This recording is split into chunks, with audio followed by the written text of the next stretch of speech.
seeking God will really help you bring the right around people around you. And so back to what I was saying, like with the whole captain thing. So like I was talking, and there was another player named Maddox. He's a good player. He was also the other captain as well. We were always talking. And so after I met Coach Gamboa, he was like, "Yeah, this kid is." And then there's the girls' coach, Coach Magical. They were like, "Yeah, this kid is good. He's always talking, always talking." So they gave me, and like we were struggling because like kids were failing classes. People weren't taking it serious because new coach. We have to trust a new coach, have to build a new team. And then it's my senior year, and then some of the seniors were failing, and like it's just a lot of chaos, and there's like a lot of stuff after Coach Ellis left, and the season it wasn't perfect, but it also gave me a way to, get highlights for going to college. And so after that, he was like, okay, I want you two to be captain. And so trying to lead the team was kind of chaotic. We had players quit mid-season because they didn't want to be a part of the team because they're like, nah, this team's trash. Nah, this talking a lot of trash about the team. And so like a lot of stuff happened, but it was also a lot of character development and helped me learn how to, deal with stress and deal with things not going your way. Being Because a leader, yeah, so like cuz like with soccer, like it's always kind of been like that. Like, I've always been around the losing team, but like I've always loved the sport so much. I don't never thought it was always about winning. It's also about character development. So let's pause there for a minute when you say stress. Yeah. What do you do what are you, 20? Yeah, I just turned 23 weeks ago. 23 yeah. weeks ago. So what do you do as a 23-year-old? No, 2020. 2020, I'm yeah. sorry, 20. What do you do to relieve stress? How do you handle it? I read my Bible. Okay. And I talk to God. But like honestly nowadays I don't even like of course I get stressed. Like I had a moment like a week ago with my mom where I got really like overwhelmed because there's a lot going on. And so normally like I just seek God when I'm really like overwhelmed because like once you seek God, you don't really have to be stressed anymore because it's like you put everything into his hands. And then that's when you become fruitful over and over again. To know that at 20 years old. 20 years old, man. I mean, come on. It was about the late 30s now. We're still discovering that. Well, I'm still discovering it, and nobody ever taught me this as a kid coming up. Yeah. There's a difference between reacting and responding. Yes. Kids react, adults respond. And you learn how to do that as time happens, and it's experience. But it's also, there's things are going to come up that we're going to, we're already talking here at Miracle Farms about maybe having an event here where you bring younger kids in and put an itinerary together on like your social media, how to create social media, stay on it, stay off of it, what do you post, and how you handle yourself, getting ready for middle school, high school, college, because everything you're doing back here as a young man is preparing you for when the opportunity maybe to get that big contract to play soccer, football, baseball, whatever it is. And so, really when you're starting on your first team at your team where it's a team that you pay to play on, and you're 18, 17 years old, you're really behind the race. You're way behind the race. But I love what you said is you begin to talk it, speak it, put it into the air, and then you trust God for it. I'll say this, the anointing supersedes our weaknesses. As God begins to move you forward and you begin to prove yourself. I mean, I'm an example of that. This charity, Miracle Farms Foundation, I mean, it came out of COVID. Here it is. And now all of a sudden it's starting to get legs. I didn't think I could do it. I doubted myself. But now it's there. It's starting to get legs. And we're fixing to adopt a home in Denison, Texas to help feed the whole year for veterans. And so I can't say enough, don't ever quit. Don't ever quit on a dream. Don't ever quit on a dream. True. No matter what age you are, and then search that mentor out. Wouldn't you say? Absolutely. Search that mentor out and dig. And if you're digging hard enough, the doors will open up. That's true. So fast forward to now. So now you've graduated. Talk about what it is that you're currently doing now, because you got a chance to go overseas, right? So I've been living overseas for about 9 to 8 months. Okay. But like I was going back ever since I graduated. I was going back and forth. Okay. Because I did play D1 NAI or D2 NAI, I think it was. Okay. But like it was a really good level of soccer, and so after that, I had a really bad situation happen there, and so, but God had already ordained me going overseas, and so it was already planned before I even signed with the not even signed, but like after I moved to Oklahoma, because the coaches had actually reached out to me. They were like, Noah, you should come try out for this La Liga thing. And La Liga is where Ronaldo and Messi played when they were playing in Spain. And that's like, Spain's like considered one of the best places to play soccer. Yeah. And so I was like, okay, I'll come back. And I was training with one of my goalkeeper coaches from my school, where at my old school. He was like, come train. You can come train. We can do some trainings for you don't even have to pay. And so I went back, and it's crazy because I had left the team already, and I was the only player who from my age group who made it from there. And there's another player, of course. Yeah, there was the other. You gotta give yourself some props, right? There's another player, of course, and that made it. And then after that, came back to Oklahoma, had my season, and it was very chaotic again. Like after high school, chaotic. Then got signed, and I was like, okay, let's do this. I finally got signed for school. My goal had been succeeded, and like I was like one of the first players. Me and another player were one of the first players from Anna from the past 3 years, because COVID kind of messed things up for the other players. And so from the past 3 years to like go to sign college, and like first African American goalkeeper from Anna to sign like to go play college. And so I was like, this is a big deal. Let's do this. Let's have a great season. And that's when things started going downhill. Well, you think about that. So this is something else for young people. Yeah. We have a lot of pressures that are put on us as a young age. Yeah. Sometimes we achieve these goals, which is great. But there's also that pressure to want to be able to perform, right? Yeah. And so the biggest thing that happened was, so like, your transcripts, you have to transfer your transcripts. So I couldn't even play. I missed out on a few games. I also got injured on my knee. But which is crazy because when I first got there, I got there earlier before all the other players, and the coach was really cool with me. And he said, come train with varsity. Come train with varsity. I was like, okay, let's come. I'm a freshman training with varsity. Let's go. I was the only freshman training with varsity, Right. and they were so good. And they were super good, and like I was like trying to impress them, trying to do better. And so like they were like, okay, he's a pretty decent player. He's a decent player. Mistakes also were made, so of course that's normal along the way. And then when the season started, that's when things started going downhill. I hurt my knee. It swelled up on me. And then my transcripts weren't through, so I couldn't even play games. And so like it was just super stressful, and my mom was trying to like be there for me, and I was just really upset. But then God was like, relax, your time's gonna come. So that's when that time came. I played a couple games. I did really good for my first debut with them.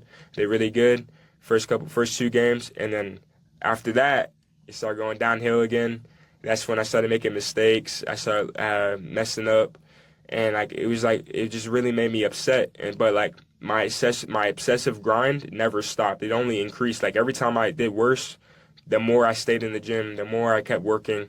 And like I'd be in the gym after a bad game. I'd go straight to the gym. It wouldn't matter if it was like 12 o'clock at night. I'd be in the gym until like I passed out. I was just like, I need to get better. I need to learn. Because the thing with soccer, the only thing that I do lack is experience. Because like I said, I was a junior when I joined my first club team, taking it seriously. And so I had to learn a lot. I have to learn faster. I have to learn more. Yeah. And so that's the thing I lacked. And that's why I made a lot of mistakes. And so when I was playing, when I started playing, that's when I started making mistakes with my feet. Because, as the generation gets better and better, the goalkeepers have to have better feet now. So that was my biggest struggle. And it's still a little struggle now, but I'm getting better and better. And so that's when it really, really took a toll on me. I was like, why do I keep messing up? But I had to when I watched T.D. Jakes, I don't know if you heard of T.D. Jakes, but he's one of my favorite pastors. And he said, you're going to go through storms and devastations. And I also watch Steve Harvey. He also does a little bit of motivational videos as well, talking about storms and devastations and trusting God. And so I just said, I trust you, God. Like, even though like it was painful, and I'm like, why is this happening to me? I still trusted God. And at the end of all of it, I was like, after all that pain and stuff, I was like, dang, I still got to go to Spain. I hadn't even gone to Spain yet. And so after that, after our first, fall semester, I was like, dang, that was terrible. And so I went to Spain during that spring break period for 2 weeks. And I'm like, okay, like, let's just take all of the things that I learned from failing, messing up, and go to do it in Spain. And I did really good in Spain. The coach was like, this kid is good. Like, we like him, stuff like that. I didn't get picked, but it inspired a spark in me to, I said, I can do this. Right. If I can take all my mistakes And it's kind of really what correlated my work ethic now. But talk about mistakes. Yeah. Mistakes, all they really are is a ladder to your Yeah, success. that's true. And so when you begin to make a mistake, we make them daily. Yeah. And thank God God's grace is new every day. But you can either look at that mistake or you can look at it as, oh, that's a step to my next success. Yeah. Absolutely. Yeah, that's what Steve Harvey said. He was like, taking a ladder, you can't look at the next person and then try to mess with them because then you're going to fall down a ladder. But sometimes you get distracted when you're climbing up the ladder, and that's just a mistake. But you got to make sure you reset yourself and keep climbing. Yeah. And so back to what I was saying was when I went over there, I did really good. And I was like, this would, taking all my failures and putting it into going to Spain, I was like, if I can really just take what I'm learning and really orchestrate it, that's what goes into my work ethic now. And so I was like, I can definitely do this. So I came back to my spring season. Everybody was like, dang, you got better. You did good. You're looking better, training. Because I never stopped training. I always went hard. And so there's another player with me that would always train with me 24/7. And so, I played games during the spring season. I was doing phenomenal. But now the other players, they're not training as hard. And we start losing all the games. I was like, come on. I was playing good. They were playing bad. But, it happens. And so what's it called? After that season, I was like, yeah, I can't come back here. Some of the players aren't serious, and then you have your international, because it was an international school, and so because it's an NAIA, so they're allowed to bring more internationals rather than the NCAA. And so when I played at the NAIA, there was a ton of really good international players, but their international players really good, so they're lazy.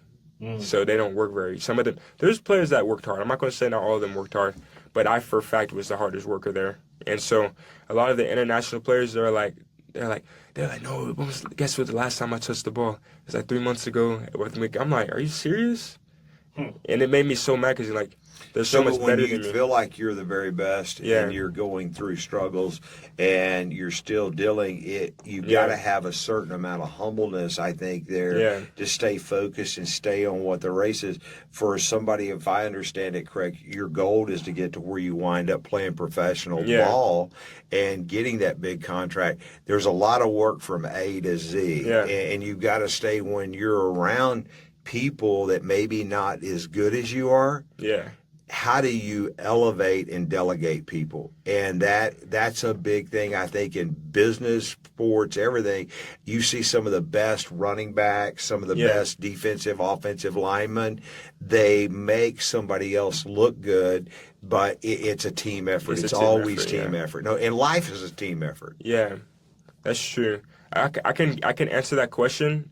Let me get through a little bit more because the coach that really talked down on me, he did leave something on me to take on me with me, and that's to answer your question. So after I came back, I said I'm not going to do this anymore. The players don't work hard. It makes me mad because they're better than me, because they're they don't work, they don't do the extra, but they also had experience. That's what made them so much better. They're a little bit older, and so I was like, and my mom was not trying to continue going to the school as well, so she left, and so I was still there a little bit by myself. But I talked to my assistant coach, and he said, okay, I thought I could trust him. I was like, this guy's really good to me. He's good. And I always talked to my goalkeeper coach about my opportunities. He said, if you got it, take it. Just leave. You can, he was like, don't even stay here. I was like, okay. And so, but I talked to the assistant coach, and I thought he would be understanding as well. And so I told him about it. And so he was like, okay, I understand what you're saying, but I think you should come. Of course, they're going to want you to try and stay. And so he said, I think you should wait 2 or 1 more year before you go overseas. I don't think you're ready yet. And so I was like, okay. But I was like, I have an opportunity. It's during the summer. If I don't make it, I can just come back during the next season. And he said, yeah, okay, I get you on that. And so he said, but you still have to communicate with the head coach. And he said, it's up to you. He didn't say he would tell him. He said, it's up to you. That's on you. You have to explain to him. And so, okay, I understand you. And I said, I'll make the choice to whether I do that or not. And so I was like, okay, I'm going to do that. Who kind of person would I be if I don't express myself to the coach? And so I finished training at the field, and I was like, okay, I'm gonna go talk to the head coach, since they were working on the field. The coach that recruited me was there, the head coach was there, and then the assistant coach that I was talking to. And so I told him about it, and he was like, he already knew about it. When I came up to him, I said, how you doing? I wanted to talk to you about something. He said, yeah, I've been hearing you're going to Spain. I'm like, how'd you? I thought I was supposed to tell you. So like that for one, the guy kind of betrayed my trust, and so I was like I was supposed to do that. And then he was like, yeah. And the head coach started talking down. He was like, yeah, that was a scam. Yeah, you getting scammed. I think that's a scam. Going overseas, no way. That's like La Liga. That's a scam. And then he was saying after that, he kind of that's when he started kind of digging into me. He was like saying like, you don't want to continue going here. I was like, yeah, my mom's leaving. I'm not feeling the school. I feel like I have an opportunity again overseas. And he said, yeah, you have an opportunity overseas, but you're having to pay for it. He said, they're just trying to scam you. I'm just trying to look out for your best interests. And then after that, that's when, like I said, he started digging into me. He's like, what makes you think like this is real? What makes you think that they're gonna want a player like you?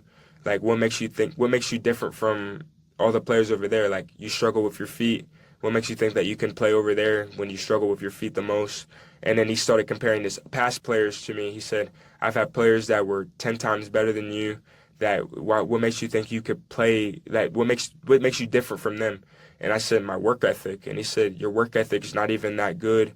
He started bringing up situations where I was getting, because I'm really hard on myself. And so there'd be situations where he'd be in the gym and I'm like, come on, let's go. Come on. I try to pep myself up. Or like maybe I get overreact a little bit. I get mad. He's like, you're over here yelling at yourself in the gym. He's like, he started talking down on my work ethic. And he said, your work ethic's not even good. You do this, what you do is not even like good. Like, how can you do that if you want to, if you think you're better than all the players that I've had in the past? He said, I've had a bunch of players that play for their national team. They didn't even make it that far. And I'm like, and he just really started digging into me, talking down on me. And so I was like, but for me, I don't like to argue. And so I just listened to what he said. And I didn't even argue. I wasn't being rude. And so the other coaches, like I said, they were there too. And so when he was like saying, yeah, he was a scam, yeah, you're getting scammed, I'm sorry they did that to you. And they just started laughing in my face. They basically just laughed at me in my face. The coach that signed me, he was like laughing at me. I was like, are you serious right now? But I didn't lose my cool. I shook his hand and I walked off. And I talked to my mom and she was like, he's talking, what he's saying is stupid. You need to text him back. She said, text him back, tell him, so if I'm not doing good, which is crazy because before he told me, like, of course, and I made mistakes, I made a lot of mistakes. He was telling me, you're doing good, Noah, keep doing what you're doing. And I was like, okay, I'm doing good. And then my mom was like, all of a sudden you're doing bad? Your work ethic is bad now? Right. And so, yeah, and I made me think, I was like, yeah, he literally, like, I seen him in the gym all the time. I'm there 24/7. So I can see who's not working out, who's not working hard. I'm there 24/7. And so when I was in the gym, he'd be there, and he didn't say nothing. Doesn't say anything. Right. So, like, obviously I'm doing something right. Yeah. Yeah. So Well, it's also, I think, what you got to look at is, and we can sit here and talk all day long, but it's a situation is wise counsel. Who are you hanging with that's going to give you wise counsel? Yeah, that's well, true. you've proved you went overseas. You're having success now. Things are going on there. It's wise counsel. It's what it really gets down to. Who's talking in your ear? And people also are upset whenever it is that it's not them that did it for you. Yeah, so a lot of that had nothing to do with you. Now he's like, man, if this kid can go and do this without me, now his confidence, his ego is bruised, right? Yeah. So sometimes people project stuff on you that has nothing to do with you, but you were wise enough to be able to see past it and have a mom, again, shout out to your mom, to be able to help you sidestep that. Yeah, and it did, what he said to me did get to me for about a week, and I was already about to go overseas to do my next trial that got me here where I am now today. And it's crazy. I'm not the only player. He said worse to other players. I had a friend, he said, you should quit. You'll never make it pro. And you look at my other players, they've never made it that high. What makes you think you can make it? He's told a bunch of other players crazy stuff. And, like, he just tries to kill their, like, when they want to leave, he doesn't want to sign the release papers. Yeah. But, of course, when you're a coach, you don't want your players to leave. But some of he the tries to biggest destroy successful them. guys have been told no. Yeah. Yep. Yeah, what are you going to do with it, Yeah. So, and so he's talked down to a lot of the players, and I'm like, he just tried to destroy you before you leave. Yeah. And so after that, I was, like, devastated. Like, I even had, like, a little scrimmage, and I, like, it wasn't serious scrimmage, but, like, it was, like, something to just help me get my feet together before I leave. And so one of the coaches was playing, and so I was so angry, and it got to me, and I did terrible. And Like, I was upset. I was crying. I called my mom. She was like, no, you need to let this go. Like, you need to let whatever he said to you, in the name of Jesus, let it go. And so I let it. I was like, okay, you're right. It's just a scrimmage, one game. And sometimes I say stuff in the past and I have to remind myself, I'm like, what I just said here, I need to take it back. Like, one game doesn't make That's up all of us. your future. That's all of us. Yeah, dude. That's yeah, all of us. one game doesn't make up your future. And I've always said that to myself in the past, so I always have to remind myself. And so, like, it just made me angry, and they destroyed us. I did terrible. But then, moving forward, I was like, okay, I need to prepare for my next opportunity. These thoughts are in my head of this coach talking trash to me. I need to go for this next opportunity. Like, this is, like, basically now or never, because, like, I don't know what I'm doing after this. Like, if I don't make this, like, Right. I need to make this. And so what's even crazier is I showed up 2 days late to my showcase because I needed a new passport. My mom was devastated. Literally, she was crying. She's like, I'm so sorry. I didn't know you needed a new passport. It's my fault. But I was relaxed. Like, how I told you, like, unbroken faith. And at this point, my faith was, like, getting stronger and stronger. Yeah. And so this is where my faith was really, like, stand tall. And so my mom was crying. I'm like, relax. It's good. We're good. I know everything's going to work out. And so, like, money's tight. We're trying to figure everything out. And so, like, it was, like, a really big push. Even my grandma helped me pay for it to get over there. And so, because my mom didn't have the finances. And so we literally took, my mom was, like, trying to find multiple ways to get me a new passport, trying to get me a new passport. The day of, I got my new passport, flew out right away. Oh, wow. So I got there the third day, so I missed 2 days. And I'm like, my coach just talked trash on me. I'm late. I need to make this happen. And, like, when you go, when you're playing, you're working, you get in the zone. I didn't even focus on that. When I started playing, I just locked everything out, and I just started playing. And that same very day, the coach is my coach now. When I scrimmaged, I played phenomenal. What's it called? When I got there, I didn't even think about what had happened. And so that same very day, the coach is my coach now. He said, I like you. You're good. You came late, correct? And he's like, of course, everybody, because there's only 100 players can go. And this is at the National Spain facility. So, like, this is where the big professional players from Spain live, where they stay at, the women's team and the men's team, when they're in season. So they have very nice facility. And so there's 100 players. So when I'm not there, I was a goalkeeper. There's about 6 goalkeepers, 2 for each team. So when I wasn't there, they're like, okay, we know he's not here. There's another player. There's a couple other players that came late too. And so when I came, they were like, okay, this is the new kid. Like, of course, they got their eyes on you. Because, for one, African-American goalkeeper overseas is not normal. Right. From USA. And so, like, when they saw me, they're like, okay, they already knew I was late. They already knew I was... Yeah, like, it wasn't like you could have blended in. And they're like, okay, I need to keep my eyes on it. So the guy already knew my name because they had your name on the sheet. This is like a professional, like, scouting, big Division I clubs there. And, like, they're just sitting up there staring at you. And they're writing notes about you. And so when I come in there, I start playing. I did good. One of the coaches, he came over to me when we were finished in the headquarters. When we were finished eating, he said, I like you. You're a good player. Let me get your contact information. And I was like, no way. I just did this. Like, and I came late. And I was like, there's no way God just blessed me with this. And so, like, after that, I was like, I was really still frustrated with myself because, I came late, and I was so exhausted because I don't like feeling exhausted when I feel like I haven't worked really hard. And so I came late, and all the other players, I feel like the other players deserve to be exhausted, like, because, they're grinding, their knees are all messed up because of the turf. And so I was, like, really mad at myself. But, like, God told me to relax. You're good. Everything's going to work out. And so right after, I head home. And my mom was just, like, still really upset. Like, she was like, I'm so sorry. I'm like, Mom, it's good. It's okay. But, like, deep down I was so upset. And so the guy goes to Egypt because they had another tournament in Egypt to do for the same thing. So they could pick players. And again, I didn't get picked for this. So they had like a ceremony at the end. I didn't get picked, obviously. And so, so that's why I was really upset. And so they go, and so I'm like, okay, I still have this guy's contact. I'll hit him up. And so a couple months after, so I come home, so I decided to work a little bit, so to make sure I could save up for my next opportunity. Me and my mom were looking for the next opportunity.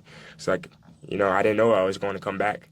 And so while looking, the guy hit me back up. He was like, hey, Noah, I'm going to connect you with my friend who was also now my manager, kind of basically my manager for my academy. And so after that, he was like, okay, you can come here, but it's going to, it's going to cost money. as well. And so it's, not everything comes for free. So I saved up a ton of money working. Like I was working like a madman at Chick-fil-A because I worked at Chick-fil-A. And so I was working every day. I was training before, then I would go work, and then I train after. Sometimes I work at like 11 to 11 shifts. And so like I was just working, trying to make sure I could save up a ton of money. And as well, I also had scholarship money from playing college. So I had some of that to help and pitch in as well. And so but the guy also, what stuck out to me, to the guy that I'm working with now, he said, because most of these guys are like sketchy. They're like, oh, we need money, we want money. But the guy said, if you need help, don't worry about it. We're not worried about your money. We know you want to play. My friend told me you're a good player, so I want to help you. So if you need help, if you need a job, if you need money, let us know. We have you. We'll help you. And so after that, I was like, nah, I have a good feeling about this. My mom was like really sketchy. She's like, you sure this not a scam? You sure? And so we made it happen. I got my plane flight there. And so I started training. That's when I started training there. And that's when I started living there. And I met the guy, he's a really good guy. I could trust him. He's a really good, really good person. I met his family too. He introduced me to his family and he has a beautiful family. And I was like, God just really made all this happen in a span of 1 year. It just happened all in 1 year. 1 year. Wow. This is all last year. It's all last year. Wow. So it's all last year. Divine literally. connections. Man. Divine connections. Yeah. Right. So like that's been our running theme is divine connections. Even running. I like that. I like that name. Yeah. Well, yeah, you have divine in your name too. Yeah. But we prayed for a divine connection. We said we have all of the ingredients. We felt like we had a soup and we had all the ingredients, but we were like, we need help putting it all together, but we need those divine connections to be able to help us to put all the right ingredients to, because if you just throw everything in a soup pot, it's not going to taste right. Yeah. But if you have the right recipe and you have the right ingredients, that's what makes a good soup. So we needed somebody who can help us to really put all these ingredients together. And God's been putting people in our lives, even talking about bringing you on with the social media, because we just talked about, and I had almost forgot that you did social media for us at Jacked Up Nutrition. Yeah, it really helped me learn a lot. When you walk in the Spirit, then those divine connections start to happen and stuff starts to fall in place. Your life really has been a story of trying divine to connections, push through. from the coaches that help you to get better, to lose the weight, to having these different opportunities to grow, because you have to grow in your confidence. And just summarizing your story, growing in your skills, putting in the work, growing in your confidence, having opportunities to be able to go train with different people. These are all not by accident. Some people call it luck. It's God ordained. But these are all, these are all you being able to walk in the Spirit, right? Good stuff. Right. All right. So we want to be able to support you. So talk about how people can actually get to, you have a website, I'm assuming. Yeah. Yeah, so what's your website? So my website is nwinproductions.com. And so I have my little website, but also I have an Instagram. My Instagram is basically mainly where I do everything. It's divine_grace04, and it's divine with an E, not an I. Yes. So it's a little edit I made to it. Yes. And so you can reach me there. I will respond to any open comments, and then the link for my website is there, and you can click on it. You can send you right there to my T-shirts that I'm selling right now. And so that's basically my whole little spiel for that, and also have TikTok, but that's just for spam and trying to grow but my main venue is my Instagram, and then it sends you to but like the cool factor about my little website, I have a little art gallery, and especially on my Instagram, it's little art kind of feel, and it's going to show you like all the drops I've made in the past, and it's going to tell you the little meaning of the shirt, and like it has a bunch of the photos of my models. So like it's I like when it's a little organized, but I also want it to feel like a little artsy.